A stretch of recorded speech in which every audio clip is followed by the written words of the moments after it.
बवक़्त इम्तिहान तेरे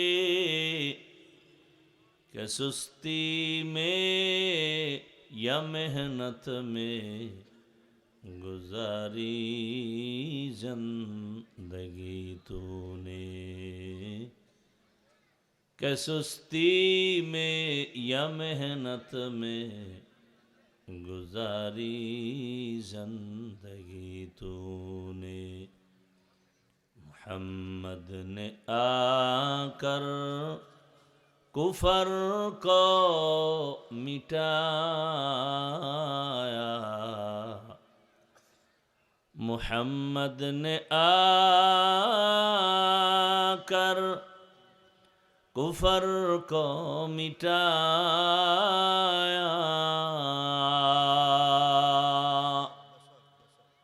कुफर को मिटाकर सदाकत बताया, कुफर को मिटाकर सदाकत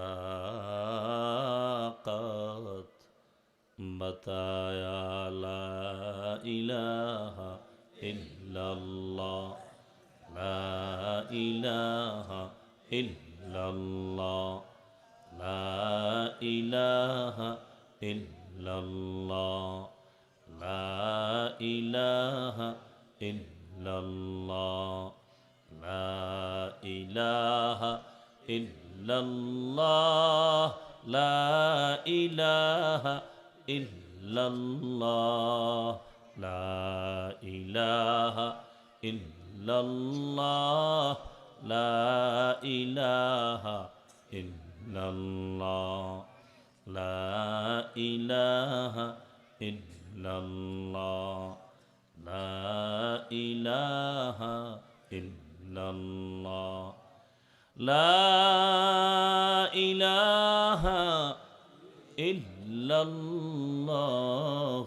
मुहम्मदुर রাসূলুল্লাহ। চীনাখোলা দারুস সুন্নাহ নুরানিয়া হাফিজিয়া কওমিয়া মাদ্রাসা কর্তৃক আয়োজিত 2 দিনব্যাপী ওয়াজ মাহফিলের আজ সমাপনী দিন 5 ডিসেম্বর 2025। এই মনিটরের সাউন্ড বাড়াও।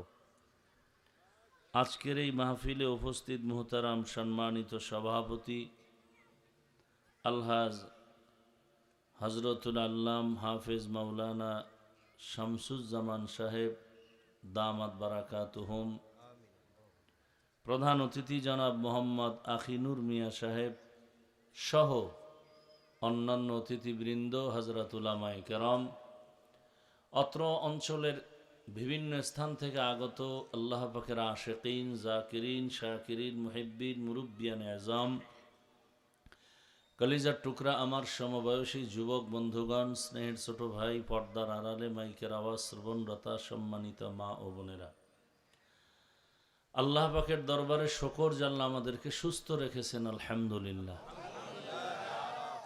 জীবনের এক অমূল্য সম্পদ আমাদের সুস্থতা। টাকা পয়সা বাড়ি গাড়ি আছে, আপনি অসুস্থ, এই জীবনের কোনো দাম। টাকা পয়সা বাড়ি গাড়ি তেমন নাই, কিন্তু আল্লাহ আপনাকে আমাকে সুস্থ রেখেছেন, এর থেকে বড় দামি জীবন আর।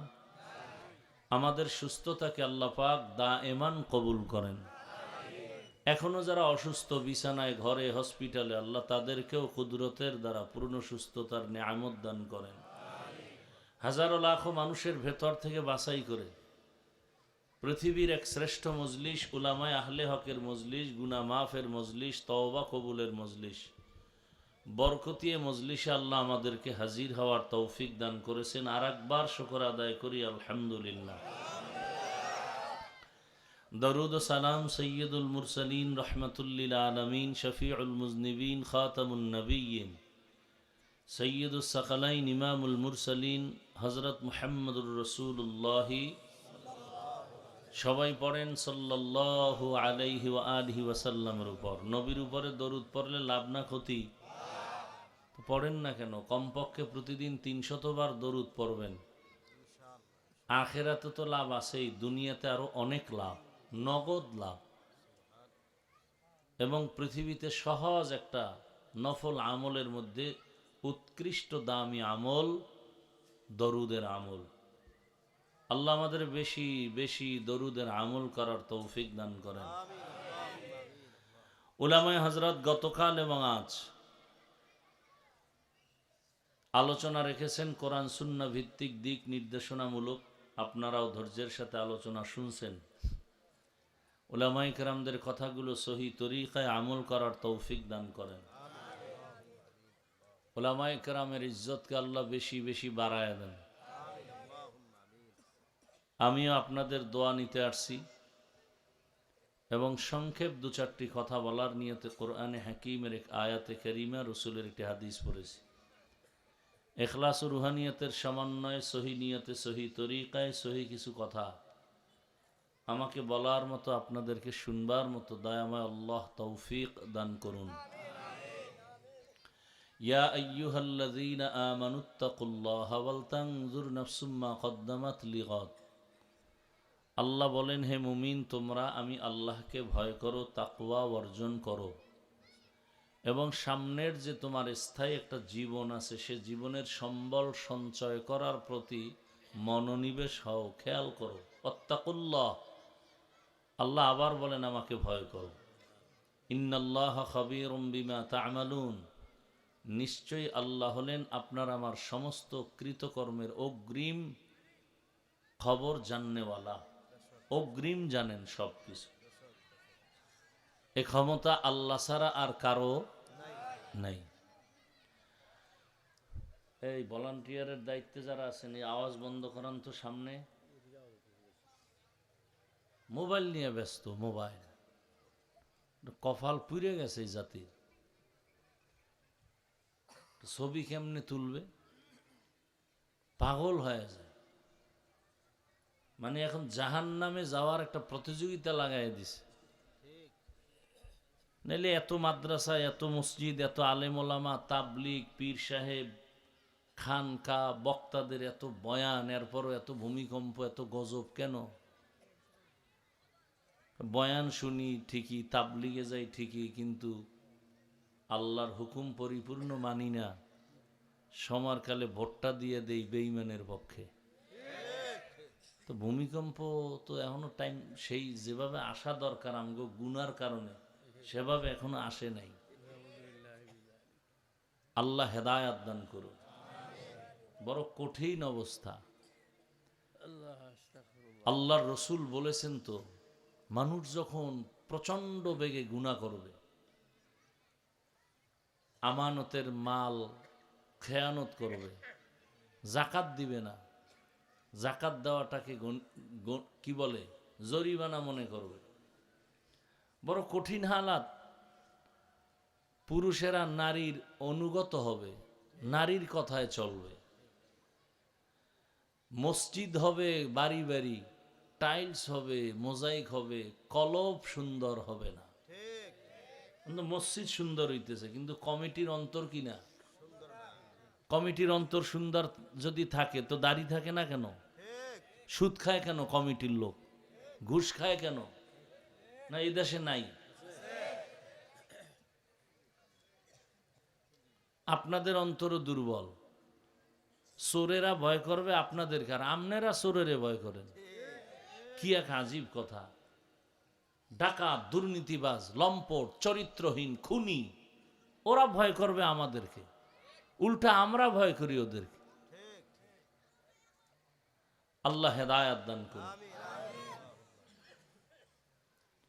যেই পরিমাণ অপরাধ চলে, এই মোবাইলের যারা আশেক, সারা রাত মোবাইল নিয়ে গুনাহ গুনাহ গুনাহ, চোখের গুনাহ, হাতের গুনাহ, জবানের গুনাহ, অন্তরের গুনাহ, সারা রাত। কখন রাত্র ৩টা ৪টা ৫টা বাজলো, ফজরের আজান হলো, খবর নেই। শুনবে কিভাবে? কানের মধ্যে লাগাইছে গানের তার, বাইরের কিছু যে শুনবে এই কপালও নেই। এর মুসলমান এরকম বেদ্যপগুলো যদি বলে হুজুর গোছে কে আমগো অন্তর ভালো, আরে কেমন ফিডা দরকার? ঘুমের থেকে উঠে দেখা দরকার ছিল চেহারাটা শুকার হয়ে গেছে, বানর হয়ে গেছে। শুধু আখিরি নবীর উম্মত হওয়ার বরকতে আল্লাহ চেহারা পরিবর্তন করেন না।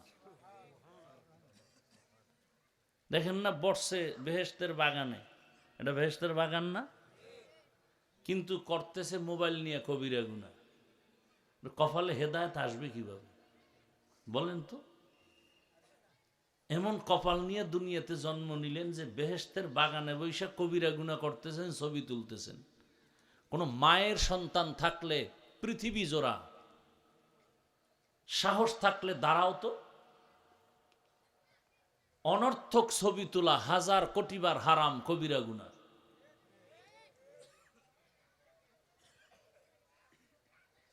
ওয়াজে মোবাইল নিয়ে আসছেন কেন? কাম কি মোবাইলের ওয়াজে? দেখাইতেছেন আপনি মোবাইলওয়ালা।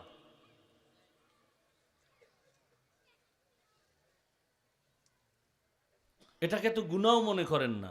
কপাল এমন পড়া পড়ছে যে গুনাহ করতেছে ঠিকই, কিন্তু গুনাহ মনেই করে না যে এটা একটা গুনাহ। আর আপনাদের ফিরাবো কখন? আমগো জাতি বাইরেই তো ফিরাইতে রি না। বাথরুম থেকে বাইরে দেখি যে মোবাইল নিয়ে খাড়াই রয়েছে।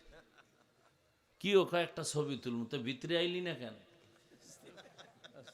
বেলাজা বেহায়া।